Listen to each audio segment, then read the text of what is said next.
Buona giornata e ben ritrovati con la prima edizione dei nostri telegiornali. Domenica 3 dicembre staremo insieme anche quest'oggi fino alle 13:30 con tutte le notizie di cronaca e gli aggiornamenti sulle principali tematiche di attualità. Ma cominciamo subito con una notizia di cronaca che ci arriva da Padova ed è quella relativa all'arresto di un infermiere dell'ospedale di Padova che è stato appunto arrestato per violenza sessuale ai danni di una tirocinante. Il fatto è avvenuto durante il turno di notte tra venerdì e sabato. L'uomo, approfittando del fatto che era rimasto da solo con la donna, una ragazza di 20 anni, l'ha prima aggredita verbalmente per poi passare alle vie di fatto. La tirocinante però è riuscita a fatica a sottrarsi all'uomo rifugiandosi in una stanza di servizio. Sotto shock ha quindi chiamato il padre che a sua volta ha dato l'allarme al 112.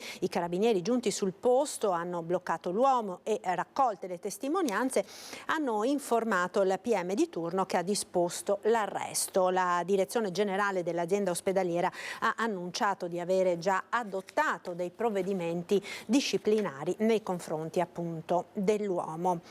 Ed è arrivata ieri pomeriggio la conferma della data dei funerali di Giulia Cecchettin che verranno celebrati martedì 5 dicembre alle 11 nella Basilica di Santa Giustina a Padova, dove si stanno già installando i maxischermo. La ragazza è stata uccisa con 26 coltellate. Il tuo sorriso, il regalo più bello, il tuo amore, un messaggio per il mondo, la frase che accompagna l'epigrafe di Giulia Cecchettin fissa oggi a Vigonovo, il paese dove è cresciuta la giovane. Giulia che con immenso dolore è stata tolta il grande affetto della sua famiglia. Le parole scelte da Papagino per annunciare la data dei funerali confermati per martedì 5 dicembre alle 11 nella Basilica di Santa Giustina a Padova. 2 i maxi schermi già montati per consentire alle oltre 15.000 persone previste di partecipare all'ultimo saluto, uno sul Sagrato e uno in Prato della Valle. Il nulla osta alle esequie dopo la lunga autopsia sul corpo della 22enne laureanda in ingegneria. 14 ore, l'esame autoptico si è concluso dopo le 23:30 di venerdì, un tempo così lungo dovuto al gran numero di lesioni di arma da taglio riscontrate sul corpo di Giulia che hanno richiesto molti accertamenti da parte dei periti di parte e di quelli incaricati dalla procura. Le cause della morte dovute proprio alle coltellate, in particolare una al lato sinistro del collo, che hanno provocato il dissanguamento, e non al trauma cranico riportato dalla giovane dopo la caduta a terra nella zona industriale di Fossò, dove erano state riscontrate vistose tracce di sangue.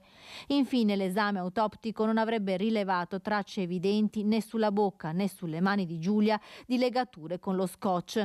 Un pezzo di nastro adesivo con tracce di capelli era stato repertato proprio nel luogo della seconda aggressione alla giovane. La ragazza dunque potrebbe essere stata colpita a morte con il coltello ritrovato nell'auto di Filippo Turetta dopo essere stata caricata nella macchina dopo l'aggressione a Fossò. Nel frattempo emergono altri particolari del lungo interrogatorio di Filippo Turetta avvenuto ieri nel carcere veronese di Montorio. L'amavo, la volevo per me, non accettavo che fosse finita. Quella sera mi è scattato qualcosa in testa, ho perso la testa, ha affermato parlando di delitto d'impeto. Turetta ha detto anche di aver commesso un fatto terribile per il quale non ci sono scusanti, ribadendo di essere pentito, affranto e pronto a pagare in termini di giustizia. Nel giorno dei funerali della 22enne sarà lutto regionale. Lo attendiamo tutti con pazienza e al tempo stesso con rispetto, fiduciosi e anche con la speranza che un momento come questo in una città accogliente come Padova, che sa accogliere davvero tutto, perché gli spazi ci sono, le sensibilità possono esserci davvero tutte, sia qualcosa che ci aiuterà a uscire più forti e conoscendoci un po' di più. Poi alle 14 a Saonara l'addio privato della famiglia Cecchettin, che ha chiesto non fiori ma opere di bene in memoria di Giulia. E proprio poco fa davanti all'abitazione di Vigonovo della famiglia Cecchettini, il papà di Giulia, Gino, ha detto: abbiamo scelto una chiesa grande proprio perché vogliamo che passi questo messaggio di grande partecipazione, aggiungendo che sta preparando un messaggio scritto da leggere appunto in occasione del funerale della figlia. E l'avete sentito, martedì sarà lutto regionale. L'ufficialità appunto è avvenuta ieri pomeriggio, quando si è saputa la fissazione appunto della data dei funerali, con l'indicazione da parte del presidente della regione Veneto Zaia del lutto regionale, invitando le istituzioni a porre le bandiere a mezz'asta e i cittadini ad indossare fiocchi rossi e ad esporli sulle porte e sulle finestre delle proprie case. Nello stesso tempo la regione chiede anche alle attività economiche di osservare durante le esequie un momento di pausa alle attività. Intanto a Vigonovo continua il via vai delle persone che vogliono portare a Giulia e alla sua famiglia un fiore e un messaggio di vicinanza. Ho pensato fosse giusto fermarsi un minuto a fare un pensiero. Con sua figlia? Con mia figlia, sì. Famiglie con bambini, donne, uomini, ma anche giovani. È incessante il via vai di fronte al municipio di Vigonovo per portare un fiore o un biglietto a Giulia.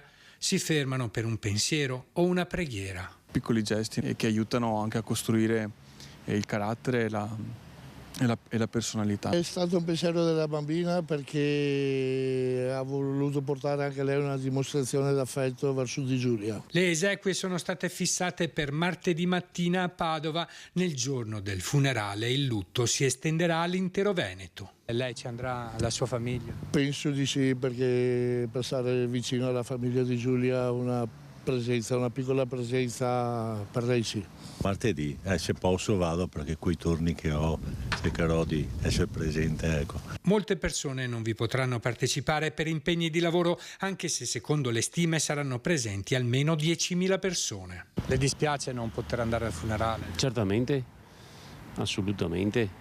Starei a casa anche una giornata di lavoro. Anche di fronte a casa di Giulia la gente senza tregua lascia un pensiero, un peluche, un biglietto. La rabbia si mescola al dolore, come nel messaggio lasciato davanti alla casa di Giulia. Hai spento uno sguardo, ma hai alimentato fuoco nel nostro. Ora bruceremo tutto per te, Giulia, e per tutte le donne.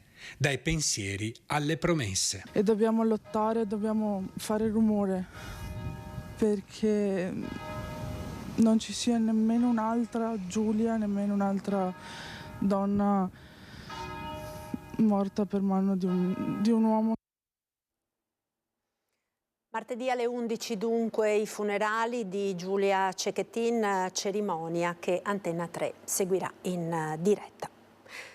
A caccia di prove anche dagli insetti. L'entomologo forense Stefano Vanin, consulente in casi di cronaca importanti come quelli di Elisa Claps e Yara Gambirasio, ci spiega come si può datare un delitto attraverso l'ambiente naturale. In un caso di cronaca ogni informazione e ogni dettaglio servono a comporre i pezzi di un puzzle che alla fine mostrano il quadro completo. L'entomologo forense trevigiano Stefano Vanin spiega come anche gli insetti possono essere utili nella collocazione spazio-temporale di un delitto. All'inizio il corpo della vittima è oggetto di attenzione del medico legale, il quale riesce a leggere tutte le trasformazioni del corpo per poter rispondere ai quesiti investigativi, soprattutto riguardo la causa di morte e il tempo del decesso. Col passare del tempo invece gli elementi dell'ambiente che insistono, che arrivano sul corpo, diventano fondamentali. Quindi quando il medico legale non ha più gli strumenti per poter dire qualcosa, allora io direi il naturalista in senso ampio, che può essere il botanico o nel mio caso l'entomologo, possono cercare di leggere gli elementi naturali che arrivano sul corpo e tramite questi dare delle risposte ai quesiti. Nel mio caso, fondamentalmente due, che riguardano l'epoca del decesso e un eventuale trasferimento del corpo da un ambiente ad un altro.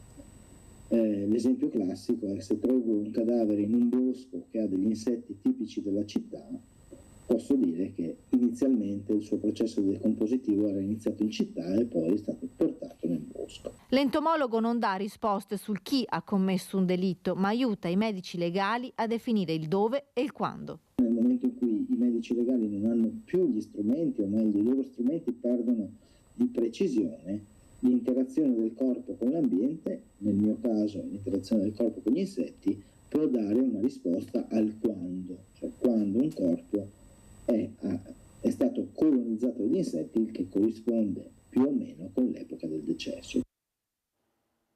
Picchia la moglie, la minaccia con un coltello da cucina, intervengono i carabinieri, arrestato per maltrattamenti in famiglia, accaduto a Vicenza. Ubriaco l'aveva percossa a seguito di una discussione e minacciata con un grosso coltello da cucina davanti agli occhi dei figli minori.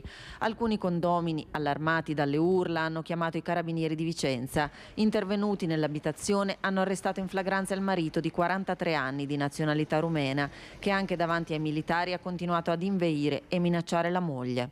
L'uomo avrebbe già avuto comportamenti violenti fra le mura domestiche, tanto che recentemente era già stato sottoposto a misure coercitive personali per aggressioni alla compagna. È stato portato alla casa circondariale di Vicenza a disposizione dell'autorità giudiziaria. Ed un altro caso di maltrattamenti nei confronti delle donne ci arriva dal Padovano. Un 37enne moldavo residente a Cadoneghe è stato arrestato dai carabinieri perché maltrattava e sottoponeva a costanti violenze la moglie, soprusi che avvenivano anche davanti ai figli minori. Nel luglio del 2022 davanti ai bambini di 5-7 anni aveva minacciato ed insultato la moglie anche con un coltello e le avrebbe nascosto il passaporto. Schiaffi, pugni e calci erano frequenti. I lividi erano stati riscontrati dalle forze dell'ordine intervenute in più occasioni. La donna, a causa della violenza del marito, ha perso pure il lavoro. Il suo datore, infatti, per timore di incursioni da parte del coniuge, non le aveva rinnovato il contratto a tempo determinato. La donna e i bambini sono ora ospiti in una struttura protetta a seguito dell'attivazione da parte dell'Arma del Codice Rosso. E di violenza contro le donne si è parlato a Belluno con un'iniziativa appunto organizzata dalle donne in polizia. Contro la violenza sulle donne. Questura, prefettura, Soroptimist e altre associazioni, tutti insieme per parlare di quello che si può fare per arginare un fenomeno che ha drammaticamente preso dimensioni che costringono ciascuno a prestare la massima attenzione. Occorre tenere presente che è un fenomeno complesso che non può essere risolto soltanto con gli strumenti giudiziari. Infatti spesso le donne che sono vittime di violenza hanno problemi di altra natura, problemi economici, problemi di assenza di lavoro, di assenza di conoscenze di persone al di fuori del loro nucleo familiare, e quindi è importante che la cittadinanza metta a disposizione le risorse che ha anche su altri fronti per poter combattere questo fenomeno drammatico. Saper ricorrere ai mezzi esistenti, questo il primo dovere delle forze dell'ordine, e poi essere vicino alle persone in difficoltà anche con l'ascolto e la comprensione. Bisogna cominciare con essere consapevoli che abbiamo gli strumenti, ma dobbiamo essere nelle condizioni di poterli adottare ogni qualvolta ci siano i presupposti. Per far questo è necessario appunto fare rete, vuol dire unire tutte le istituzioni anche della società civile che possano segnalare, denunciare, mettere in condizione le forze dell'ordine, polizia e carabinieri di poter adottare i provvedimenti necessari in questo tipo di situazioni. Tragedia della montagna, ha perso la vita lo sci alpinista travolto ieri pomeriggio da una valanga sotto cima lo Schiesoi nella zona di Passo Giau. Giuseppe Furlan, 66 anni, di Belluno, è rimasto sepolto sotto 3 metri di neve, ma non ce l'ha fatta nonostante i tentativi di salvarlo da parte del compagno d'escursione, 36enne, figlio di un amico che lo stesso Furlan 21 anni fa aveva salvato da una valanga. I due escursionisti stavano ripercorrendo in discesa nella nebbia il percorso dell'andata quando dall'alto è avvenuto il distacco che ha investito entrambi. Il compagno ha perso gli sci ma è riuscito a rimanere in superficie. Furlan è stato invece sommerso e trascinato per un centinaio di metri. Il compagno ha immediatamente iniziato a cercare l'amico con l'Artva, il dispositivo antivalanga, ed è riuscito ad individuarlo e ad estrarlo dalla coltre di neve, mettendo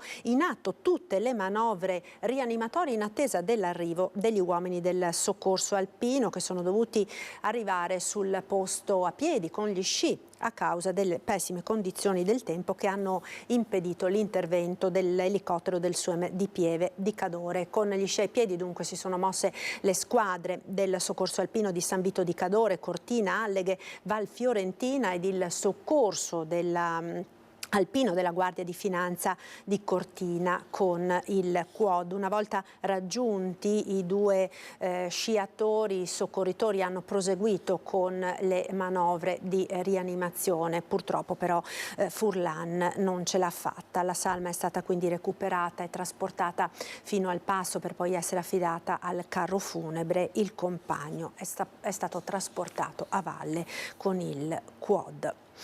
Nel veneziano ora proseguono le ricerche di Luca Livieri, il 43enne scomparso nel nulla da lunedì. I 51 ettari del Parco Laghetti di Martellago sono stati battuti palmo a palmo dai volontari della Protezione Civile, accompagnati dal sindaco Andrea Saccarola, impegnati nella ricerca di Luca Livieri, il 43enne scomparso di casa lunedì scorso. Mi sono sentito col coordinatore Protezione Civile Cristiano Serena e abbiamo organizzato questa ricerca questa mattina qui dentro al Parco Laghetti e anche con i cani cinofili all'esterno sulle strade che ha percorso Luca in questi giorni. Siamo divisi in 3 squadre distinte, un'unità a terra che fa un rastrellamento puntuale, un'unità in volo con droni con l'utilizzo della termocamera per verificare la presenza nei posti in cui sono praticamente inaccessibili oppure con inquadrature dall'acqua per quanto riguarda la terra, e un'unità cinofila che è in supporto ai carabinieri che seguono una pista in cui è più investigativa. Al di là di Martellago, le indagini sulla scomparsa di Luca Livieri, sposato e padre di 2 figli, sono condotti a tutto campo dai carabinieri, cui bisogna rivolgersi in caso di avvistamento. Quanto è grande questo parco? Voi una volta avete trovato addirittura una persona che viveva qui da tempo. È mezzo chilometro quadrato, quindi è molto grande e sì, più o meno 1 anno e mezzo fa abbiamo trovato una canadese dove una persona ha alloggiato per quasi più di 1 anno, che poi abbiamo scoperto all'interno di questo parco.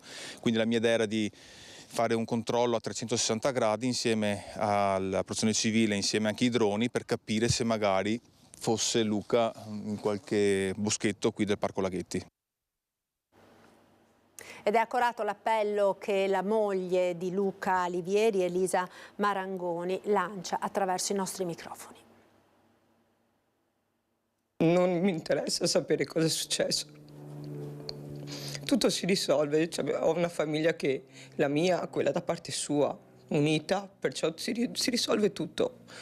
Però qualsiasi possa essere l'aiuto, un avvistamento, qualsiasi cosa di aiutarmi a portarlo a casa, perché i suoi figli chiedono di lui. È un appello accorato a chiunque possa essere d'aiuto nelle ricerche del marito Luca Livieri, quello lanciato da Martellago dalla moglie Elisa, ma anche un appello rivolto direttamente al marito, perché i suoi 2 figli di 11 e 15 anni da lunedì chiedono del loro papà. Ce lo descrive un istante. È 1,94, alto, magro, capelli rasati, barba incolta perché non se l'era fatta, andamento ondeggiante. Come è vestito? Come era vestito perlomeno quando è uscito di casa? Aveva i pantaloni neri e la tuta dell'Adidas, la felpa con la scritta grande Adidas. Io presumo che lei da 6 giorni si stia domandando perché, dove si trovi suo marito. Che risposte sei riuscita a darsene, ha raggiunto, ha ottenuto? Nessuna. Avevamo una famiglia normale, lavoro, casa, figli, una routine normalissima. Non c'era niente che mi dava da pensare che potesse fare un gesto del genere. Lunedì mattina Elisa ha salutato il marito come è avvenuto 1000 altre volte, ma da allora non ha più avuto sue notizie. Luca non è andato al lavoro, il cellulare è spento, la macchina nel garage. Lunedì a mezzogiorno sarebbe stato visto in piazzale Cialdini a Mestre, martedì sera a Chirignago. Chi lo vedesse deve fare una cosa sola. Chiamate il 112, qualsiasi cosa chiamate il 112. E continuano anche le ricerche di Diego Perocco, il 60enne consulente finanziario di Castelfranco Veneto che si è allontanato giovedì dal luogo di lavoro e non ha più fatto ritorno a casa. Perocco è alto circa 1,75 m, di corporatura magra e carnagione chiara, lo vedete nella foto, ha capelli corti, castano scuro ed occhi verdi. Non ha particolari tatuaggi o cicatrici. Al momento dell'allontanamento indossava una camicia azzurra, un maglione marrone chiaro, un pantalone marrone ed un giubbotto blu. Chiunque lo abbia visto o possa riferire informazioni utili ai fini delle ricerche in corso è pregato di contattare i carabinieri, di chiamare quindi il 112. Parliamo ora di mutamenti climatici. Perché? Perché alla Climate Conference Scope di Dubai, che si sta svolgendo in concomitanza con il COP28, la conferenza delle Nazioni Unite dedicata appunto ai cambiamenti climatici, è stata invitata a partecipare anche unica delegazione italiana, quella composta dall'Istituto Comprensivo di Cappella Maggiore e dalle amministrazioni comunali di Colle Umberto, Fregona e Sarmede. Abbiamo in collegamento dall'aeroporto Marco Polo di Tessera, dove sono proprio in procinto di prendere l'aereo per andare a Dubai, rappresentanti della delegazione appunto italiana. Vediamo la sindaca di Cappella Maggiore, Maria Rosa Barazza. Buongiorno. Buongiorno a tutti, buongiorno. C'è anche tutta la delegazione con me, siamo proprio in partenza. Ecco, li vediamo alle sue spalle. Allora, è un bel orgoglio, no? Quello di essere stati scelti proprio come unica delegazione italiana per un progetto importante. Di che cosa si tratta? Sì, è un progetto, siamo molto onorati e orgogliosi di rappresentare l'Italia in questo nostro viaggio alla Scope 28 di Dubai. E il progetto è un progetto che riguarda l'Istituto Comprensivo di Cappella Maggiore, 900 studenti dei 4 comuni che fanno capo all'Istituto Comprensivo, ed è un progetto che nasce all'incirca 2 anni fa, quindi abbiamo tutto un lavoro fatto dai ragazzi delle nostre scuole che è stato molto apprezzato dalla preside della James Legacy School di Dubai, dalla quale ci è arrivato l'invito, e che appunto ci ha invitati a portare la nostra esperienza alla conferenza del clima che si tiene proprio in questo periodo a Dubai, e quindi potete immaginare è un'occasione grandissima che ci consente di portare le nostre esperienze, i nostri progetti, i lavori dei nostri ragazzi e dei nostri insegnanti. Infatti con me ci sono gli insegnanti che hanno lavorato con i ragazzi ed è anche il riconoscimento di un lavoro fatto, dal quale ci aspettiamo di avere e di tanti altri stimoli per andare avanti sui temi della sostenibilità che sono cruciali in questo momento che stiamo vivendo. Certo, i temi della sostenibilità e dei mutamenti climatici, lo sappiamo, stanno vedendo i giovani soprattutto in prima linea, no? Impegnati nel lanciare al mondo intero un messaggio forte. Qual è dunque il messaggio che da Cappella Maggiore, da questi comuni della Marca Trevigiana volete portare a Dubai, a questa conferenza così importante? Il messaggio che vogliamo portare è più per gli adulti ed è quello di ascoltare i giovani. Infatti il motto con cui andiamo là è che ascoltare i giovani è avere a cura il futuro del nostro mondo, e l'ascolto e il loro punto di vista è la cosa più importante. Il loro punto di vista nel nostro caso si traduce anche in lavori concreti che hanno fatto per le nostre comunità in questi anni. Per questo noi sindaci, io insieme agli altri 4 sindaci, abbiamo creduto in questo progetto e ci siamo uniti per dare loro spazio e per collaborare insieme con loro, perché è proprio dalla collaborazione che possono poi nascere i grandi cambiamenti dal basso. Certo, allora voi state per partire quest'oggi, martedì è previsto, no, il vostro intervento a Dubai, se non sbaglio? faremo più interventi, parteciperemo in più occasioni che sono state create all'interno della GEMS Legacy School in diverse scuole, e l'8 saremo alla COP28, per cui faremo degli interventi in diversi ambiti nei quali potremo rappresentare quello che i nostri progetti, ma anche sui temi dei giovani, dell'educazione e su come questi temi si intrecciano con il cambiamento climatico e su quello che concretamente ciascuno di noi può fare a tutti i livelli, istituzioni, cittadini, giovani cittadini e scuola, per il nostro mondo, per portare un segno di cambiamento reale e non solo magari chiacchiere come tante volte i capi di Stato purtroppo fanno senza arrivare a conclusioni e con la velocità che è dovuta in questo momento. Ecco, allora speriamo naturalmente che il vostro messaggio sia recepito. Buon viaggio per questa importante missione, possiamo definirla così. Se gira, eccoli qua, ci fa vedere anche i rappresentanti della delegazione, sindaca, che sono appunto con lei in procinto di imbarcarsi sul volo che vi porterà a Dubai. Katy Gallon è proprio la referente per la GEMS Legacy School ed è grazie a lei se è iniziato tutto questo progetto, quindi poi gli altri sono gli insegnanti e la rappresentante delle Proloco, perché abbiamo tirato dentro anche il mondo del volontariato e in particolare delle Proloco del nostro territorio. Grazie. Grazie allora Maria Rosa Barazza, sindaca di Cappellamaggiore, grazie alla delegazione appunto che dalla Marca Trevigiana sta per raggiungere Dubai con questa missione così importante. Buon lavoro. Noi proseguiamo con la cronaca e torniamo nel Vicentino dove sono stati denunciati 7 tifosi dopo i violenti scontri nel post partita dell'ultimo derby tra Vicenza e Padova. Sentiamo. 7 tifosi denunciati per gli scontri nel fine partita tra il Lanerossi Vicenza e il Padova lo scorso 29 ottobre. Le indagini della polizia e della Digos della Questura di Vicenza hanno permesso di risalire all'identità dei responsabili dell'aggressione e della sassaiola contro un autobus SVT che stava accompagnando i tifosi del Padova al casello autostradale di Vicenza Est. Si tratta nello specifico di 3 ultravicentini residenti ad Arzignano, Chiampo e Vicenza, un tifoso reggiano e un tifoso padovano di San Giorgio delle Pertiche che aveva reagito all'agguato dei vicentini.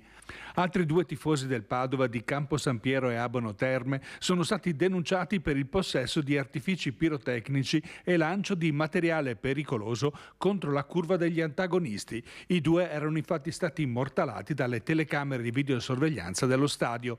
Le indagini degli inquirenti sono ancora in corso per stabilire le responsabilità per il danneggiamento del bus e il ferimento dell'autista.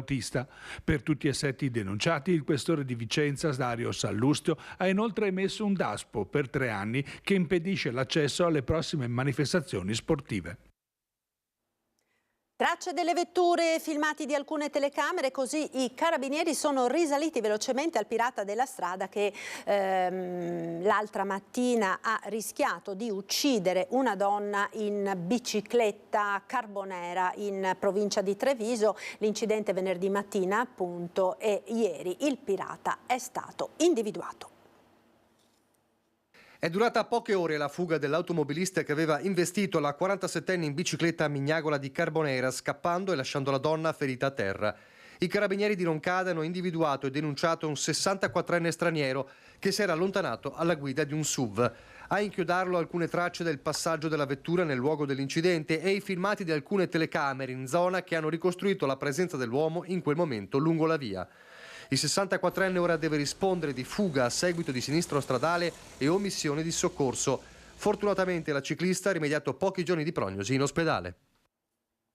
Ed ora la notizia del furto davvero incredibile che si è verificato l'altra notte quando ignoti hanno rubato un bus della TVO del valore di 270.000 euro all'autostazione di Jesolo. Il mezzo è stato poi recuperato mezz'ora più tardi in seguito ad un incidente che ha visto il mezzo schiantarsi contro il muro di una pasticceria. I danni sul bus ammontano a circa 20.000 euro, sono in corso le indagini per risalire agli autori di questo gesto. Noi ora ci fermiamo per qualche istante di pubblicità. A tra poco, restate con noi.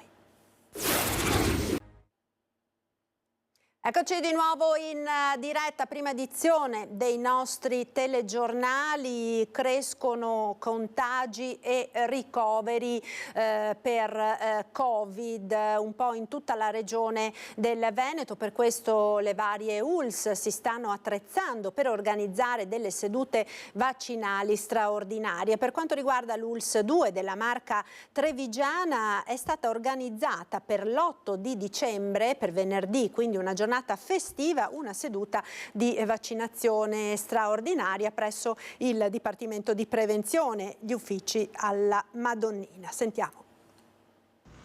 Seduta straordinaria di vaccinazioni anti-Covid venerdì 8 dicembre, festa dell'Immacolata, dalle 8.30 alle 19.30 alla sede della Madonnina in via Castellana a Treviso. A fronte del continuo aumento di casi di positivi e di ricoveri per Covid in tutto il Veneto, l'ULSS 2 della Marca ha deciso di rafforzare l'offerta vaccinale organizzando una seduta straordinaria in un giorno festivo per consentire la più ampia partecipazione. 900 i posti disponibili, oltre un terzo dei quali sono già stati prenotati. In poche ore bruciati tutti i posti del mattino di questo Vax Day ad orario continuato. Si prenota online nel portale dell'azienda ULSS 2, nel quale è possibile prenotare anche l'anti-influenzale, che può essere effettuata contemporaneamente alla vaccinazione contro il Covid. È in fase di organizzazione un altro Vax Day, stavolta ad accesso libero, per domenica 17 dicembre nei 3 distretti dell'azienda sanitaria, con l'individuazione di 3 punti d'accesso nei comuni di Treviso, Asolo e Conegliano.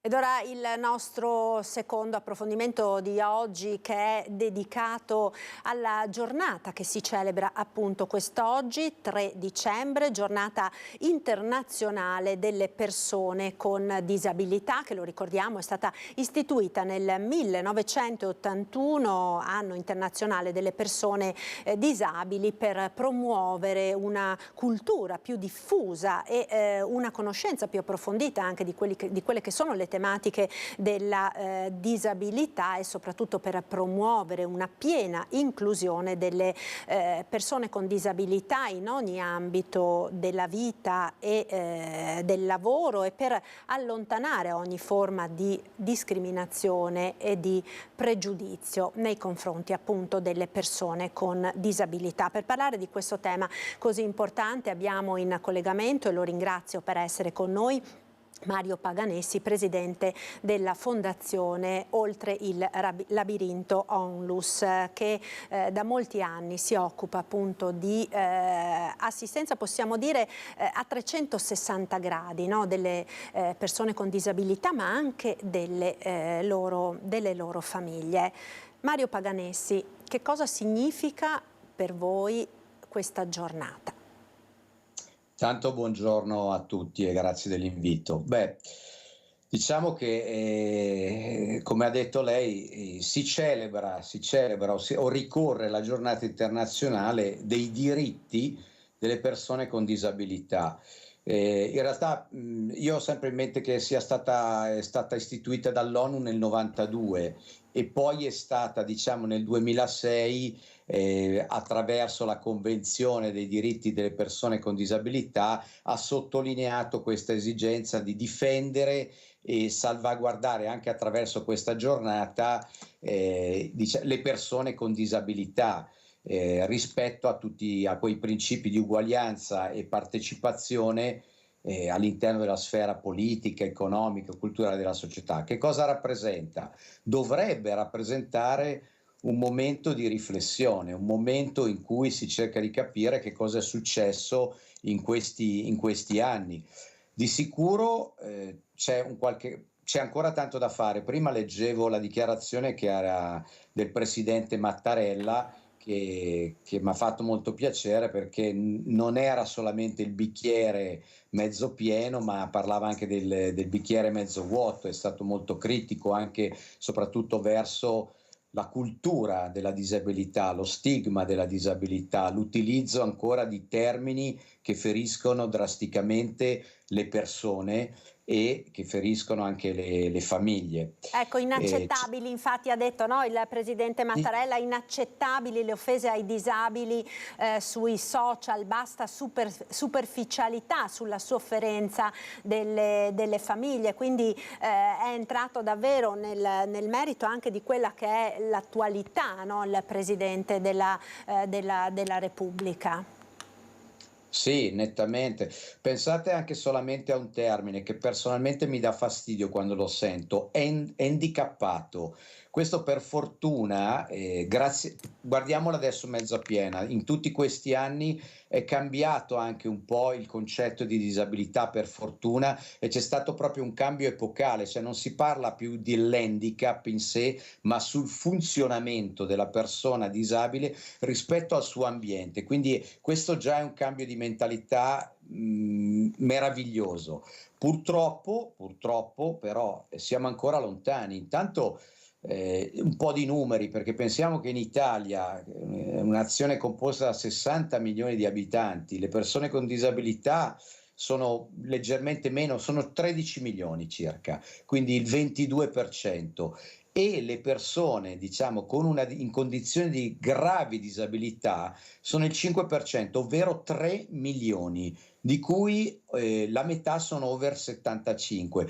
Pensate che 3 milioni, per cercare di raffigurarli, è come avere la regione Liguria e la regione Sardegna completamente abitate da persone con grave disabilità. Grave disabilità vuol dire che le persone non hanno autonomia o le hanno estremamente ridotte e hanno bisogno di essere seguite, e qua si aprono poi anche altri scenari. Pensate al caregiver, che oggi conta quasi 9 milioni di persone, quindi che sono quasi tutti familiari che si devono occupare di persone con una grave disabilità. Questo è un qualche cosa che purtroppo ricade sulle famiglie ed è molto devastante. Certo, ricade sulle famiglie che molto spesso non sono aiutate così come sarebbe necessario. Parliamo di sostegno economico, ma non solo, perché naturalmente sono tantissimi gli aspetti, no, delle quali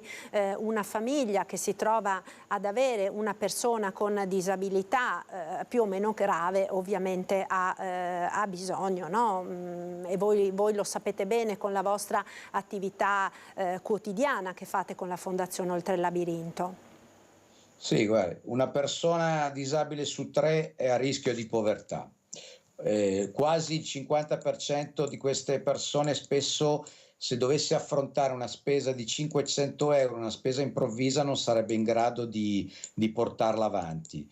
Vediamo anche nelle scuole che il 3% circa dei bambini sotto i 18 anni ha bisogno di un intervento scolastico. Anche questo è un numero che direi che è importantissimo.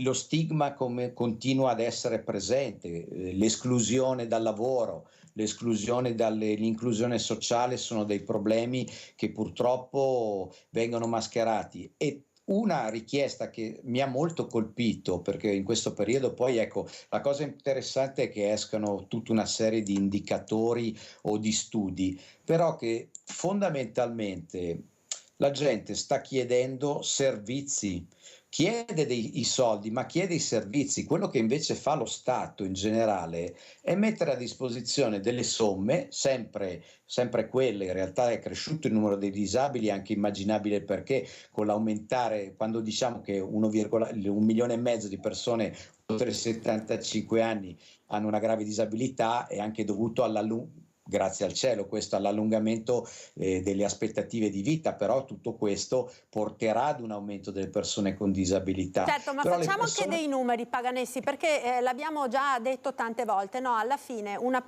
persona con disabilità grave ha circa 300 euro di pensione di invalidità e 500 euro di accompagnatoria, diciamo all'incirca sono queste le cifre, no? Quindi Sì. 800 euro al mese per una persona con disabilità grave che dovrebbe anche viverci con questi soldi, oltre che tutta l'assistenza della quale ha bisogno, no? Quindi è evidente. Guardi, le do un dato che arriva dalle statistiche, è del 2019, ma sarà cambiato poco, però il reddito medio di un pensionato con disabilità è pari a circa 15.000 euro lordi.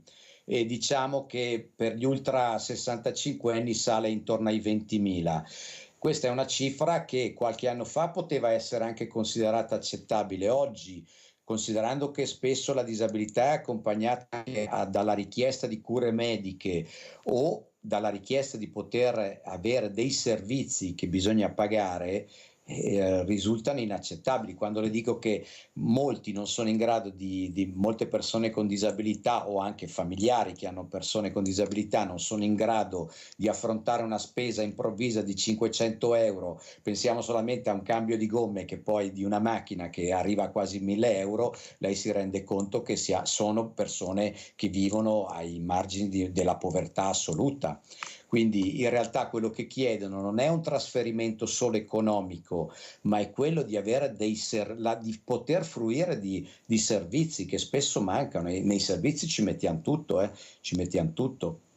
Certo, Paganessi, un'altra questione che tantissime volte è stata sollevata è quello proprio dell'inclusione di queste persone, di renderle il più possibile autonome ed indipendenti a partire dall'inserimento lavorativo, no? Perché sappiamo quanto sia importante per tutte le persone avere un lavoro che consenta quindi di esprimere al meglio quelle che sono le proprie capacità, no? E lo stesso ovviamente, forse ancor più vale per una persona con disabilità, eppure anche in questo campo c'è ancora molta strada da fare.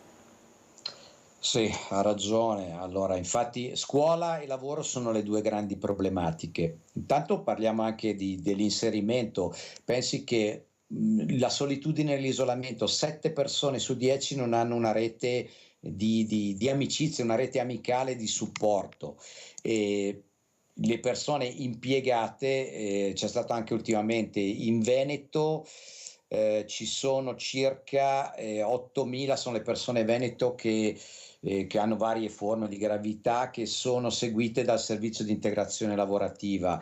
È ancora basso, diciamo, sono molto poche le persone, un 11% delle persone con disabilità ha accesso al lavoro, però anche qua servirebbe un paradigma, un cambio culturale, perché tante aziende hanno un obbligo, lo sappiamo tutti, superiore a un certo numero di dipendenti bisogna assumere delle persone con una disabilità o con una problematica, però in realtà manca una forma culturale, cioè queste persone sono diverse ma non inferiori, sono tantissime persone che hanno delle capacità che vengono mascherate oppure vengono represse da una forma di disabilità che crea, ripeto, lo stigma.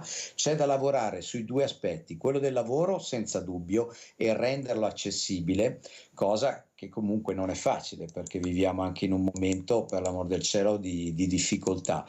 E poi secondo me l'altra grande tematica è purtroppo quella della scuola che sempre di più dovrebbe portare ad un forte rinnovamento. Noi siamo una nazione che secondo me sulla disabilità a livello legislativo è avanti, voglio anche parlare bene, abbiamo la ricerca dell'inclusione scolastica, cosa che non avviene in altre nazioni anche vicino a noi, però purtroppo si è rimasti vecchi. Pensiamo agli insegnanti di sostegno che oggi non hanno più gli strumenti adatti per poter affrontare il loro lavoro in modo efficace. E sono anche pochi come numero, perché sentiamo ogni anno, no, che aumentano sempre più le richieste di sostegno da parte di famiglie con figli che frequentano la scuola, appunto, che hanno bisogno di un insegnante di sostegno che purtroppo non c'è, quindi molto spesso non riescono nemmeno a coprire l'intero orario scolastico. Sì, quello c'è anche questa grandissima problematica che poi riguarda anche un po' la logistica delle assegnazioni. In Italia ci sono 207.000 insegnanti di sostegno, di cui 200.000 nelle scuole statali, è una fonte del MIUR. La problematica secondo me è a livello di formazione, perché 50 anni fa, quando è stato istituito l'insegnante di sostegno, aveva una certa valenza. Oggi bisogna avere personale formato, se no questo personale, al di là anche che è personale che spesso va incontro a una forma di burnout, quindi di non farcela più, lo dico in modo molto semplice, proprio perché gli mancano degli strumenti. Penso, io ora ovviamente seguendo l'autismo mi viene in mente, l'autismo è una delle disabilità più importanti, ci sono anche gli stessi tavoli sulla disabilità, aprono proprio dei tavoli dedicati all'autismo, però tanti insegnanti di sostegno non sono in grado di seguire i nostri ragazzi, così come per tante altre disabilità, quindi anche la formazione che dovrebbe essere un qualche cosa di aggiornamento importante, perché la legge 517 del 1977, molti degli telespettatori probabilmente non erano neanche nati, però è rimasta quella, quindi a 50 anni dalla sua istituzione necessiterebbe di una revisione per dare questi strumenti che sono veramente importanti per tutte le persone con una disabilità. Ecco Paganessi, stiamo vedendo le immagini intanto di uno dei laboratori della Fondazione Oltre il Labirinto. Prima di salutarci, vuole un po' raccontarci che cosa voi state facendo e continuate a fare da anni per le persone con autismo? Ma noi da tanti anni, noi siamo partiti ormai nel 2008 ponendoci una domanda: se era necessaria costituire un ente, in questo caso una fondazione, per portare avanti dei servizi per i propri ragazzi. Io ringrazio Dio di questa idea che ho avuto con altri familiari, perché oggi noi portiamo avanti tanti servizi per l'autismo. Manca un centro per l'autismo, un centro diurno per l'autismo che si racconti. Sono tutte fesserie, non esiste, è un misto, mancano servizi, e quindi noi ci siamo arrangiati, abbiamo creato dei nostri centri, abbiamo creato dei progetti di vita, ovviamente non solo portati avanti da noi, ma con un comitato scientifico, quindi con persone esperte, con persone che sanno guidare, e quindi da anni portiamo avanti e cerchiamo di colmare questo buco che esiste non solo nell'autismo ma in tutte le altre disabilità, cercando di portarli avanti con le nostre forze e con le nostre idee e con i nostri sogni. Io la ringrazio davvero, speriamo che questi sogni si concretizzino sempre di più nella vostra attività e in tutte le attività di quelle associazioni e fondazioni che si stanno davvero impegnando tanto per dare un sostegno e un supporto concreto alle tante famiglie che si trovano appunto ad affrontare queste situazioni di disabilità. Grazie a Mario Paganessi, presidente della Fondazione Oltre il Labirinto. Grazie ancora, un saluto. Grazie a voi. Grazie. Buona giornata. Grazie mille.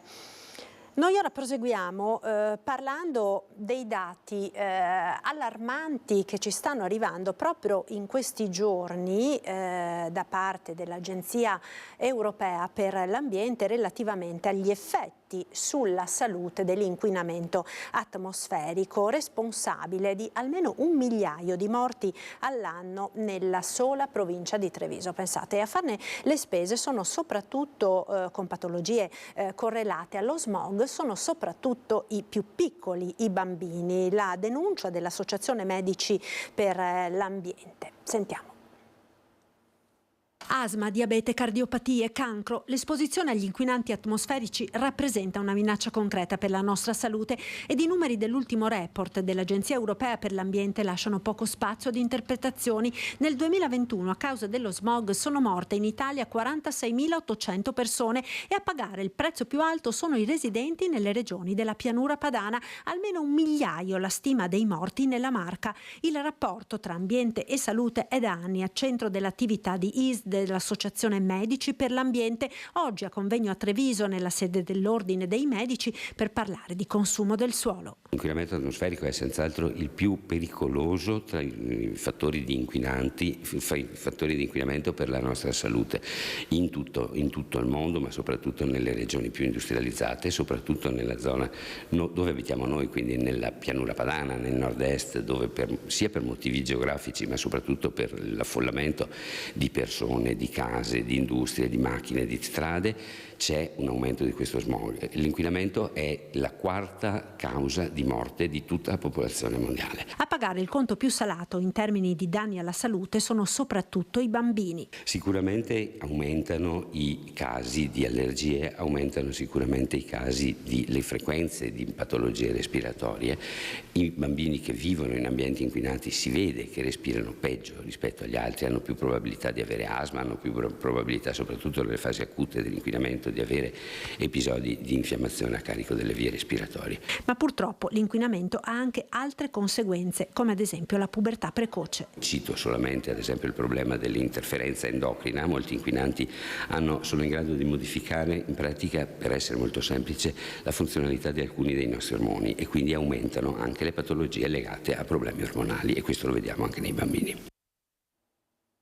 La politica, ora Tour Veneto, in questi giorni per il segretario nazionale di Forza Italia Tajani, che lancia la candidatura alle elezioni regionali di Flavio Tosi, e nella tappa vittoriese ieri presente anche l'assessore regionale Bottaccin, uno dei leghisti che potrebbe passare nelle file degli azzurri. Flavio Tosi è certamente nella rosa di Forza Italia il candidato che potrebbe governare benissimo il Veneto. L'investitura arriva dal segretario nazionale di Forza Italia, il vice premier Antonio Tajani, che lancia la candidatura dell'attuale coordinatore regionale azzurro. Tosi in lizza per la successione di Luca Zaia nel 2025. Abbiamo tanti nomi da offrire ai nostri alleati, aggiunge Tajani. Non poniamo veti, ma non accettiamo veti. Nella tappa a Vittorio Veneto anche una finestra sull'autonomia. Procedono avanti di pari passo e noi ci auguriamo di poterle portare a termine in tempi più rapidi possibili. Da 2 giorni in Veneto di Tajani, gli incontri con le categorie confermano che qui Forza Italia vuole contare e che stia diventando sempre più attraente rispetto a chi non si riconosca più nella Lega. Lo dimostra la presenza, seduto in prima fila tra Tosi e il coordinatore trevigiano Fabio Chies, dell'assessore regionale Giampaolo Bottaccin, uno dei ribelli del Prato di Pontida. E c'è anche l'europarlamentare Gian Antonio D'Arè, che con Matteo Salvini non ha decisamente feeling. Giampaolo Bottaccin, Toni D'Arè ed altri sono persone che hanno competenza amministrativa, hanno governato, stanno governando, sanno governare, e quindi Forza Italia rispetto a persone di questo calibro sta a loro scegliere. Io spero che vengano, ovviamente, proprio perché li conosco bene, sono amici e sono persone capaci. A Treviso città ora con una nuova inaugurazione in Piazza Vittoria, l'area si sta rilanciando, ma il cantiere del park interrato che appunto l'amministrazione comunale ha intenzione di attuare preoccupa i commercianti. Sentiamo. Il cantiere è un'incognita nel senso che spaventa. Non dobbiamo spaventarci, però dobbiamo avere molta attenzione. È un pensiero da cui non si può prescindere a ogni inaugurazione in Piazza Vittoria, quello del cantiere per il nuovo parco interrato, progetto che il Comune è determinato a portare avanti e per la cui realizzazione serviranno 2 anni di lavori.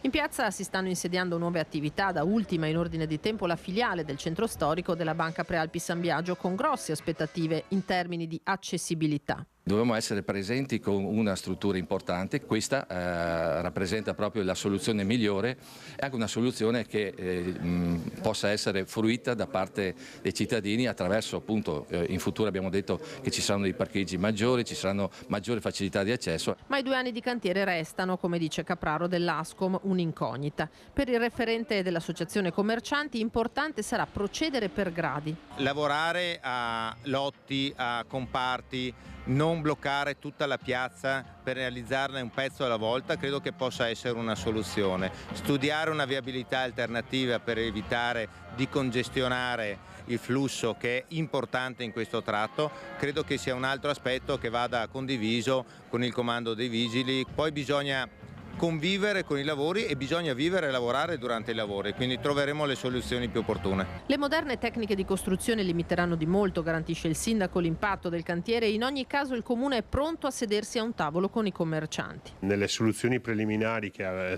stiamo analizzando addirittura non viene nemmeno interrotta la circolazione dei mezzi, quindi capite quanto meno invasiva è l'area di cantiere e comunque siamo anche pronti a dialogare insieme ai commercianti per valutare eventuali danni dovuti dalla presenza del cantiere. E opposizioni all'attacco sul parco interato in Piazza Vittoria, scelta miope, ribadisce il consigliere Dem Zabai, ed esborso economico esorbitante. Questo progetto non è più un progetto a servizio della città, è la città a servizio del progetto. Una scelta miope dal punto di vista viario e ambientale e per nulla conveniente dal punto di vista economico. Se Cassugana tira dritto sulla realizzazione del parcheggio interrato in Piazza Vittoria, il Partito Democratico è sempre più agguerrito. Marco Zabai, consigliere comunale Dem, trova inspiegabile che mentre capoluoghi come Padova, Venezia e Verona vadano verso scelte di mobilità green, Treviso incentivi l'uso delle auto in centro storico affidando per decenni il nuovo park a una società privata. Parliamo di un parcheggio che sarà il più costoso della città di Treviso, parliamo dai 3 euro l'ora, 430 posti auto quando a 100 metri c'è il Metro Park che non è di gestione del comune, è di gestione di RFI, però sono anche lì 100 metri di distanza, 400 posti auto a 1,20 euro l'ora, andando a completamente snaturare una piazza rendendola per chissà quanto tempo inagibile con delle gravi conseguenze anche per i commercianti della zona, per andare a togliere 70 stalli di auto che potremo tranquillamente togliere per rafforzare invece un sistema di parcheggi fuori dalle mura del centro storico. C'è poi l'aspetto economico, sottolinea nuovamente Zabai, un intervento dice dal costo esorbitante. 33 milioni di euro. Vuol dire che ogni posto auto di Park Vittoria ne costerà 80.000, cioè 33 milioni per 430 posti auto, 80.000 euro a posto auto. Con la stessa cifra potevamo fare 3 parcheggi multipiano al di fuori delle mura. Ci fermiamo ora per qualche istante di pubblicità. A tra poco, restate con noi. Eccoci nuovamente in diretta, prima edizione dei nostri telegiornali.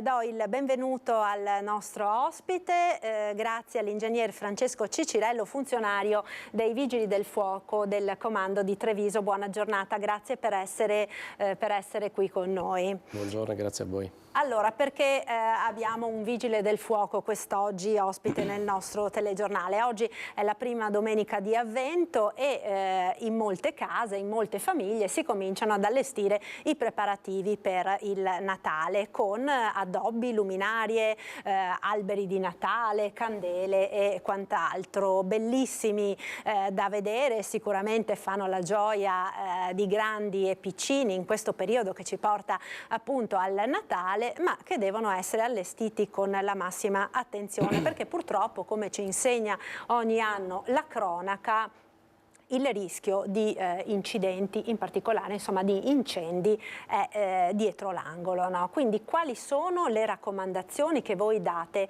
in questo periodo dell'anno?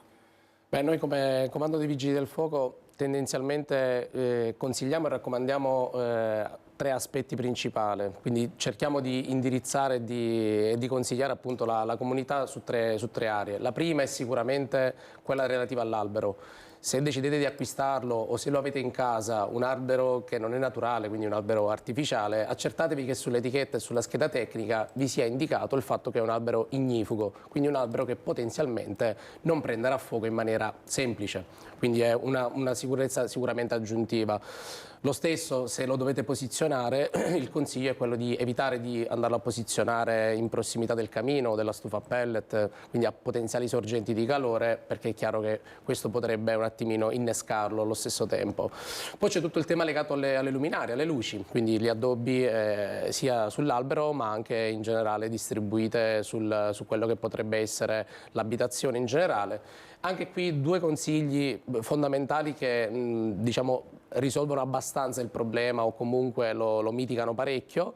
La prima è quella di acquistare prodotti di qualità, e la qualità tendenzialmente è associata alla marcatura CE, che anche in questo caso trovate sull'etichetta o sulla scheda tecnica del prodotto, e allo stesso tempo queste luminarie evitare di sovraccaricare la singola presa elettrica di casa, piuttosto distribuire le luci su più prese, evitando una sovraccarica del singolo punto, evitando che vi siano cavi che corrono a destra e a sinistra dell'abitazione. Ecco, stiamo vedendo intanto proprio nella slide quello che è, diciamo, il decalogo, no? Realizzato proprio dal Corpo Nazionale dei Vigili del Fuoco, nel caso specifico appunto del Comando di Treviso, su quelli che sono i consigli che voi date alle persone proprio per una maggiore sicurezza durante questo periodo, insomma, natalizio. Prego, prego. Sì, esattamente, abbiamo deciso di fare questo piccolo vademecum, se così possiamo dire, questi consigli e queste raccomandazioni. Leggiamo anche l'aspetto legato a spegnere le luci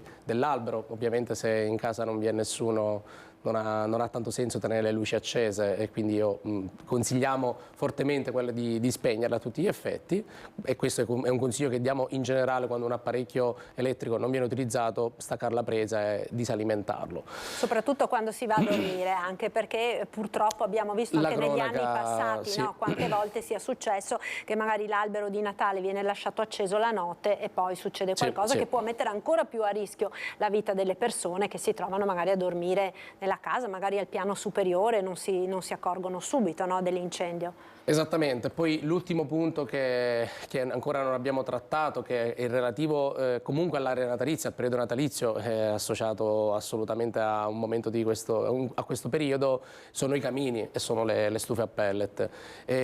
Sicuramente per noi, come ogni anno, inizia una stagione fredda, è una stagione in cui comincia a farla da padrone un intervento che per noi è estremamente complesso e talvolta anche effetti disastrosi sulle persone e sulle abitazioni, che è l'incendio tetto. Tendenzialmente l'incendio tetto che si verifica durante questo periodo invernale ha una matrice d'origine ricollegata alla canna fumaria, quindi a questa tubazione che, se non adeguatamente pulita e adeguatamente manutenuta durante l'anno, almeno una volta l'anno e sicuramente prima di cominciare a caricare l'impianto, può essere un problema. Può essere un problema sia lato incendio, perché si surriscalda, è ostruita magari da nidi di uccello, è ostruita da fuliggine, si surriscalda, scaldandosi i tetti spesso sono in legno e quindi il rischio è che si vada a innescare. Ma allo stesso tempo, e questo è un aspetto che ci deve far preoccupare, una canna fumaria che non è adeguatamente pulita è una canna fumaria che non allontana bene il fumo e il gas che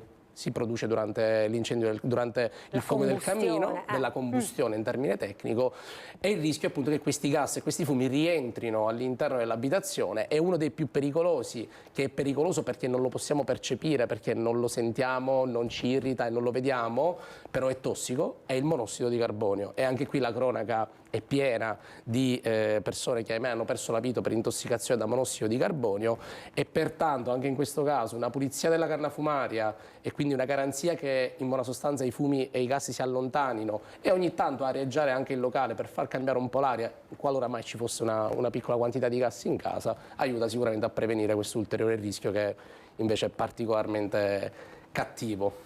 Certo, è assai pericoloso, quindi è bella l'atmosfera, no, invernale con il caminetto acceso, con il fuoco, però massima attenzione proprio perché i rischi ci sono. Quali sono anche, ingegnere, le normative proprio per quanto riguarda il caminetto? Perché sappiamo, lei accennava prima, no, al monossido che può ristagnare nell'ambiente, come sia obbligatorio anche avere dei fori di areazione, quindi guai al fai da te nell'applicare magari una stufa a pellet piuttosto che altri impianti. Sentiamo spesso purtroppo anche di bracieri accesi in casa, no, che possono provocare effetti davvero molto, molto pericolosi. La normativa in questo settore è abbastanza complessa perché la natura del combustibile in buona sostanza è diverso. Possiamo avere combustibile solido come legna piuttosto che un combustibile a gas.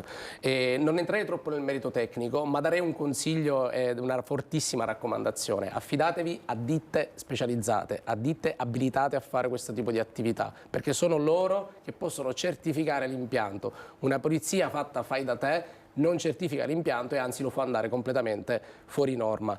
Ci sono alcune indicazioni, alcuni aspetti che sono di competenza loro e devono essere così, e devono essere sicuramente questi. E diciamo che in linea di massima affidarsi a chi fa questo di mestiere è garanzia di qualità, è garanzia del fatto che l'impianto funzioni correttamente. Ecco, stiamo vedendo nelle immagini, infatti, ingegnere, proprio uno di questi interventi di cui lei parlava prima, l'incendio tetto di un'abitazione, no? Che quindi molto spesso trova facile presa, no? nel soffitto in legno, magari se si tratta di tetti ventilati. Esatto. Mi aiuti nei termini tecnici perché non sono molto esperta. L'incendio che si verifica in questi casi è un incendio estremamente complesso da gestire, in quanto in un tetto ventilato, giusto per fare anche comprendere ai telespettatori rapidamente il concetto, vi è uno spazio vuoto tra due strati all'interno del quale chiaramente passa l'aria e all'interno del quale, passando l'aria, passerà anche l'incendio. Pertanto l'incendio corre in una zona non visibile all'uomo, pertanto noi dall'esterno facciamo anche fatica a capire dov'è e dove si sta muovendo, quindi già l'intervento di per sé è complesso. Tendenzialmente avviene durante la stagione fredda, quindi addirittura il tetto potrebbe essere ghiacciato, quindi i colleghi che intervengono devono essere e operano sempre ovviamente in totale sicurezza, ma la complessità è veramente, veramente notevole e gli effetti, torno a ripetere, talvolta, come potete vedere dalle immagini, non sono sicuramente dei più piacevoli, anzi sono veramente complicati e distruttivi talvolta. Distruttivi sì, perché poi tra l'altro oltre al danno del fuoco c'è anche quello dell'acqua, no? Evidentemente che voi per forza di cose dovete utilizzare per spegnere il rogo. Sì, diciamo che la procedura di intervento nostro negli ultimi anni è anche cambiata, abbiamo agenti estinguenti, quindi soluzioni differenti che sono ad esempio l'utilizzo di una schiuma ad alta espansione che ci consente appunto di andare a riempire questo spazio vuoto che dicevo prima. Questa intercapedine, diciamo che... Sì, esattamente, questa intercapedine, soffocandolo completamente con questa schiuma. Chiaramente però ne dobbiamo utilizzare, non è sicuramente un intervento semplicissimo, ma perché, torno a ripetere, corre al di sotto di un tavolato che non sappiamo bene in quale punto possa essere effettivamente fragile, perché magari è ormai andato particolarmente annerito. È un intervento molto complicato, il consiglio fortissimo che anche in questo caso diamo è fare adeguata manutenzione e fare una pulizia regolare della canna fumaria, in particolare prima di cominciare a utilizzare l'impianto, perché prevenire, come dicono tante pubblicità, è meglio che curare, in questo caso prevenire è meglio che spegnere. Senza dubbio.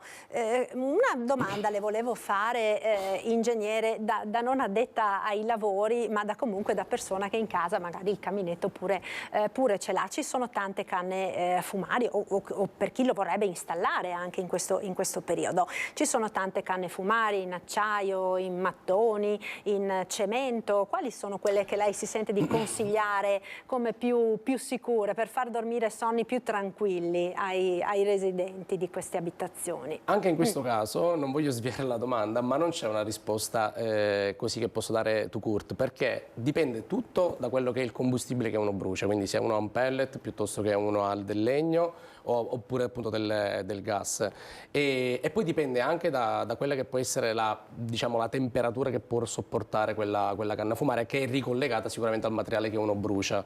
Tendenzialmente in questo caso quando andiamo da un fornitore, da un installatore di questi impianti, non siamo noi a scegliere, è l'installatore che ci dice per avere questo impianto a norma, visto che brucerai legna oppure pellet, devi mettere questa canna fumaria. Punto. Quindi la scelta è abbastanza, come posso dire, univocamente determinata, quindi non abbiamo possibilità di dire ma la vorrei nera, la vorrei rossa. No, forse su quello si può ancora discutere, però sulla tipologia è determinata dal tipo di materiale. Di materiale. Sì, chiaramente è evidente che un mattone, quindi una pietra, non essendo un materiale che conduce in maniera semplice il calore, che diciamo non trasmette bene il calore, è chiaro che riesce a trattenere una temperatura maggiore, differentemente da quello che può essere una canna fumaria in acciaio, che chiaramente essendo un materiale metallico conduce bene la temperatura. Ma allo stesso tempo, se io vado a realizzare una canna fumaria ad esempio in acciaio e questa la metto a una certa distanza dal tavolato, perché creo magari uno strato di materiale ignifugo con della schiuma che evita di portarmi il calore sulle tavole, ho comunque risolto l'eventuale rischio, l'eventuale problema di trasferimento di calore, di surriscaldamento, diciamo. perché è quello che succede a tutti gli effetti. La canna fumaria che non è adeguatamente pulita e che magari sulle sue pareti interne è piena di fuliggine, è piena di nidi di uccello e altro, si scalda in una temperatura decisamente superiore a quella che può sopportare, scalda il tavolato lentamente comincerà a bruciare e poi a quel punto, quando corre sotto il tetto ventilato, essendo anche un'intercapiedine ventilata, immaginate un incendio dove io vado a soffiare costantemente, l'aria fa da mantice, insomma, praticamente. Acceleratore di quello che è l'evento che succede all'interno. Ecco, chi ha delle canne fumarie magari un po' datate, di abitazioni vecchie, magari ora c'è chi va per esempio in montagna, apre la seconda casa che si usa poco, anche in questo caso che consigli valgono? Allora, tendenzialmente non c'è una sorta di data di scadenza dell'impianto. Se uno fa la manutenzione regolare, la manutenzione periodica, quell'impianto mi rimane a norma costantemente. Chiaro che una canna fumaria, immagino una canna fumaria, prendo per riferimento una canna fumaria in acciaio, che lavora tanto rispetto a una canna fumaria che ha lavorato poco, è chiaro che a un certo punto può perdere le proprie caratteristiche di resistenza e di trattenimento del calore, quindi su quello comincerei a fare dei ragionamenti. Viceversa, una canna fumaria che magari non ha lavorato tantissimo è quasi anzi più sicura di questo. Però l'aspetto, e su questo scusatemi se sono ripetitivo, ma è fondamentale, è la pulizia, è la regolare manutenzione, perché se facciamo quello evitiamo sicuramente problematiche di natura decisamente più ampia. Certo. È un costo, lo possiamo vedere come costo, lo possiamo vedere come beneficio, una sorta di assicurazione aggiuntiva per la nostra casa. Certo, perché sono dei costi ma che comunque vanno in qualche maniera a salvaguardare la nostra casa e anche la nostra vita, perché poi purtroppo talvolta accadono insomma incidenti. La stagione anche è questa, che costano... ahimè statisticamente succedono. Ricordo ad esempio il 2021, che è stata una stagione dove il freddo è terminato intorno a fine di gennaio all'incirca. A febbraio le temperature sono salite, la gente probabilmente non ha più utilizzato il caminetto, quindi probabilmente aveva pensato di spegnerlo. Fine febbraio, primi di marzo, crollo brusco delle temperature, le persone ripartono a utilizzarlo. Chiaramente la canna fumaria dopo un mese era intasata di fuliggine, magari anche qualche uccello aveva già fatto qualche nido. In un sabato mattina abbiamo fatto 5 interventi di tetto ventilato, 5 interventi su abitazioni, perché appunto si era interrotta l'attività. Un mese dopo la canna fumaria ormai si era in parte raffreddata, quindi tutte le fuliggine, le faville si erano tutte aderite, erano particolarmente ripartite perché faceva tanto freddo con tanto materiale. Una mattinata da incubo per noi e per le persone che chiaramente soffrono il disagio poi di avere questa disgrazia. Quindi è la prova provata, insomma, dell'importanza non è teoria, di questo. proprio... E poi ovviamente i professionisti che effettuano le pulizie sapranno anche dare poi i consigli specifici per quella canna fumaria in base, immagino, al tipo di legna, per esempio, che uno utilizza e per la combustione. Questi impianti vengono certificati da queste ditte specializzate, da queste ditte appunto abilitate, che rilasciano una dichiarazione di conformità, che è diciamo il titolo che ci assicura che quell'impianto è stato fatto a norma, perché una ditta si è assunta la responsabilità di fare questa dichiarazione e ti dice guarda che questo impianto adesso è a norma, puoi stare tranquillo e lo puoi utilizzare. Così Chiaramente come con accade, manutenzione. ecco, così come accade per le caldaie a gas, diciamo normali del riscaldamento, esattamente, è previsto un obbligo anche per i sì. camini a legna, a biomassa, insomma in Identica generale? cosa. Sì, io quando parlo di camini, stufe, parlo di in termini tecnici impianti di produzione calore, quindi sia che sia un camino, che sia una caldaia domestica, che sia quella, la manutenzione annuale, almeno annuale, è d'obbligo e quindi è necessaria per avere l'impianto sempre a norma. Quindi non è solo un consiglio, diciamo una raccomandazione, lo è naturalmente, ma è anche un obbligo di chi ha un impianto di questo tipo nella propria abitazione. Allora, ingegnere, domani è Santa Barbara, la vostra festa, la festa del Corpo Nazionale dei Vigili del Fuoco. Come ogni anno, in occasione di Santa Barbara, avete fatto l'altro giorno, venerdì, un punto stampa, insomma, con i giornalisti per ripercorrere un po' tutti quelli che sono stati gli interventi che vi hanno tenuti occupati nell'anno scorso. C'è stata poi l'inaugurazione del presepe, tradizionale presepe dei Vigili del Fuoco, che tra l'altro, ricordo ai nostri telespettatori, potremo vedere questa sera nel corso del nostro telegiornale in onda alle 19:30. Vediamo intanto il servizio che abbiamo realizzato proprio sull'attività dei Vigili del Fuoco nell'anno che si sta per concludere. Calano gli interventi per incendi ed incidenti stradali, crescono quelli per i danni provocati dalle ondate di maltempo che si sono abbattute la scorsa estate sulla provincia di Treviso. È lo specchio di quanto accaduto nella Marca negli ultimi 12 mesi il bilancio annuale dei Vigili del Fuoco, a pesare per oltre un quinto sui 6.847 interventi del 2023, quelli legati alle bufere di vento e grandine tra luglio e agosto. La maggior parte di questi interventi sono tutte coperture di fabbricati che sono stati scoperchiati a seguito di questa emergenza maltempo. Per quanto riguarda gli incendi, di rilievo gli interventi per spegnere i roghi divampati in 4 aziende. Mi riferisco all'incendio della Debiline, mi riferisco all'incendio della Chemiston, che è un'attività di deposito di prodotti chimici, e all'incendio della Chrysos, che è una fabbrica orafa. E quindi abbiamo avuto anche degli incendi molto complessi.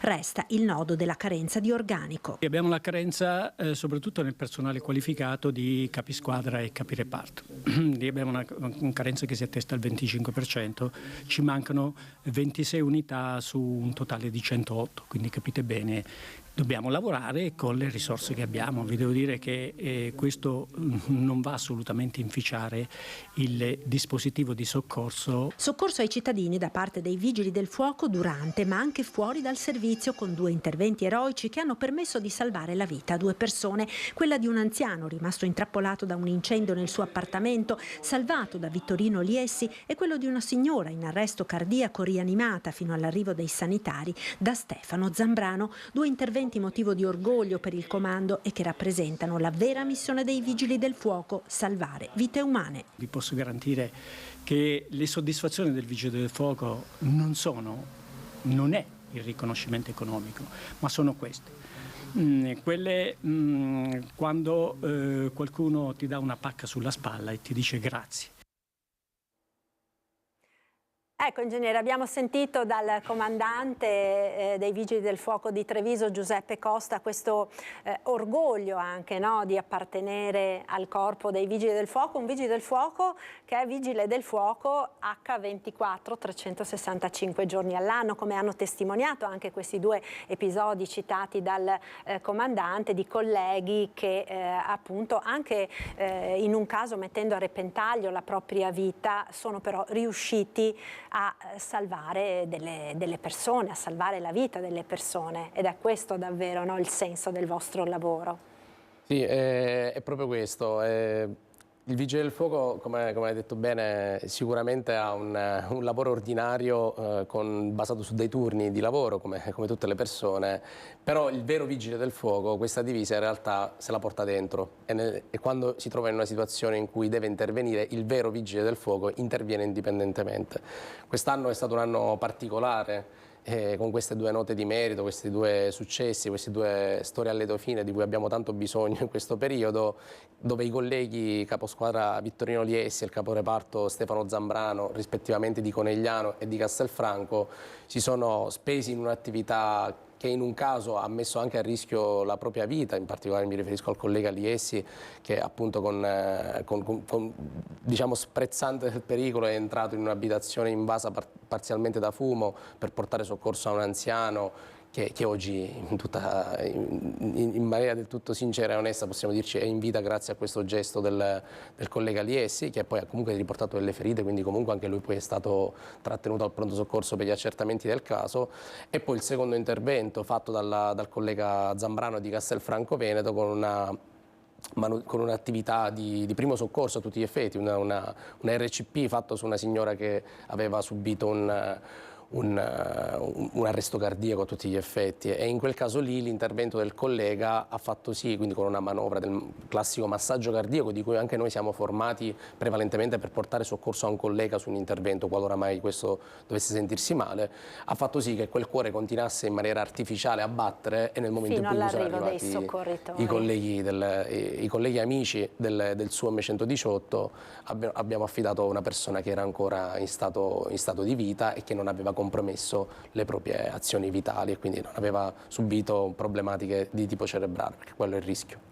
Ecco, e per questo lavoro che voi quotidianamente fate per tutti noi cittadini vi ringraziamo davvero, davvero di cuore. Grazie allora per essere stato qui con noi, a Francesco Cicirello, funzionario dei Vigili del Fuoco di Treviso. Noi ora cambiamo argomento perché vediamo nel collegamento di Anna De Roberto l'incursione che è stata fatta ieri sera, possiamo definirla così, alla festa di compleanno di Red Canzian per i 72 anni appunto del grande artista trevigiano. Vediamo. Stiamo facendo un blitz, no? Perché questa è una festa di compleanno blindata, a porte chiuse e dedicata a 250 fan. Sono qui, ci stiamo muovendo tra di loro e facciamo proprio un blitz, cioè raggiungiamo Red Canzian mentre sta firmando le copie del suo DVD. Eccolo qua, Casanova Opera Pop. Allora abbiamo fatto un'incursione nella sua festa di compleanno. Grazie. Allora, una festa di compleanno particolare perché lei ha scelto di incontrare 250 fan e di rispondere a 72 delle loro domande. Come mai questa scelta? Purtroppo ho 72 anni e quindi ho scelto 72 domande e devo dire che è stato bellissimo, interessante, ma soprattutto abbiamo impostato questo incontro al di fuori di qualsiasi rapporto artista-pubblico. Abbiamo abbattuto ogni tipo di barriera, non c'era un telefonino acceso neanche per fare le riprese, ognuno di loro ha visto e ha seguito l'incontro attraverso i suoi occhi. Abbiamo parlato, abbiamo raccontato, in base alle loro domande io ho cercato di dare delle risposte che in qualche maniera spiegassero cosa penso, cosa sono, cosa voglio, cosa mi piace, e quindi è venuto fuori un incontro di umanità bellissimo. Quali sono le domande, le curiosità che l'hanno colpita particolarmente? Si tratta di persone che la seguono da tanti anni, ma insomma c'erano domande davvero molto differenti tra di loro. Sì, ma c'erano delle domande di ogni tipo, no? Per cui dall'ultima, che è una domanda pazzesca, che era: sei felice? E io ho risposto che in un momento come questo sì, sono felice perché sono tornato da gente meravigliosa che mi vuole bene. E poi domande sulla musica, domande sulla vita, domande su come vorrei essere stato se non fossi stato quello che sono, cosa avrei voluto fare da grande, tante cose molto interessanti. È venuta fuori una bella umanità. Poi ero aiutato da una signora che mi faceva le domande, che era fortissima, che era lei.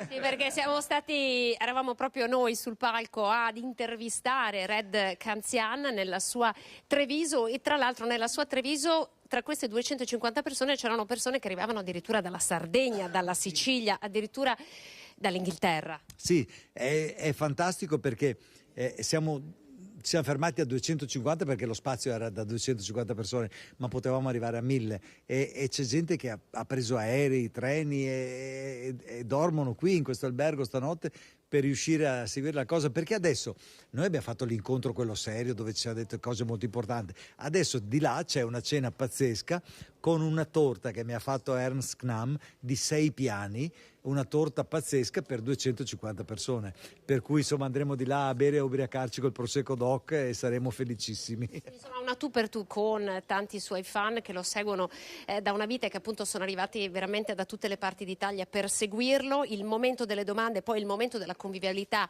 insieme, quindi insomma un artista che come dire, ha esportato il nome di Treviso in tutto il mondo, che però ha voglia di passare tanto tempo e di essere vicino alle persone che lo sostengono. Io amo la gente e non avrei scelto questo mestiere se non amassi la gente. Amo la mia terra perché secondo me mi ha plasmato in un certo modo, e se sono così lo devo anche alla mia terra, a questa lezione che il Sile col suo scorrere lento riesce a trasmetterti e me l'ha trasmessa fin da bambino.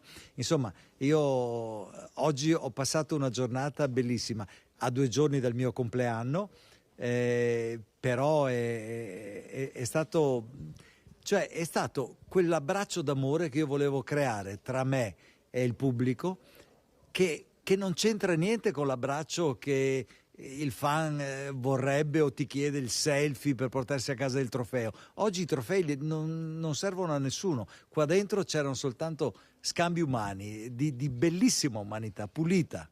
L'ultima domanda, ha dato anche qualche anticipazione sui suoi progetti del futuro, le possiamo dare anche ai telespettatori? Allora, progetti del futuro, lo dico piano perché mia moglie comincia a preoccuparsi se io parlo di progetti del futuro, perché non sto fermo un attimo, però insomma sto pensando a un libro che sto preparando, e l'incontro di oggi è stato un bellissimo serbatoio di idee per questo libro, come segnali, come input che mi sono arrivati, e poi va bene, e poi navighiamo a vista. La vita è bella e va vissuta ogni attimo. Ed è tutto per questa prima edizione dei nostri telegiornali. Grazie per essere stati con noi, come sempre in chiusura alle previsioni del tempo con il nostro meteo. Arrivederci.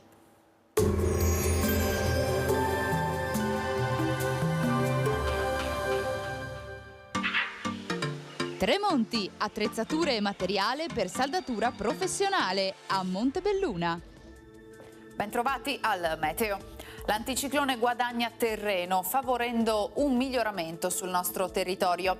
L'influsso di aria artica renderà però il clima gelido. Vediamo insieme il dettaglio.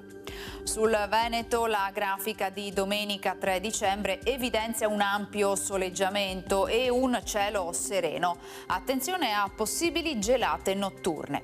Le temperature saranno in sensibile calo, minime sotto zero praticamente ovunque, massime comprese tra 3 e 8 gradi. Ci spostiamo ora sul Friuli Venezia Giulia.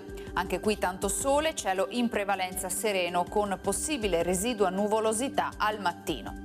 Farà piuttosto freddo con temperature minime tra -1 e 3 gradi, massime sui 5-6 all'incirca. Infine diamo uno sguardo al Trentino Alto Adige, dove è previsto molto sole con cielo sereno o al massimo velato. Temperature minime ampiamente sotto zero, massime sui 3-4 gradi. Dal meteo è tutto, vi do appuntamento al prossimo aggiornamento.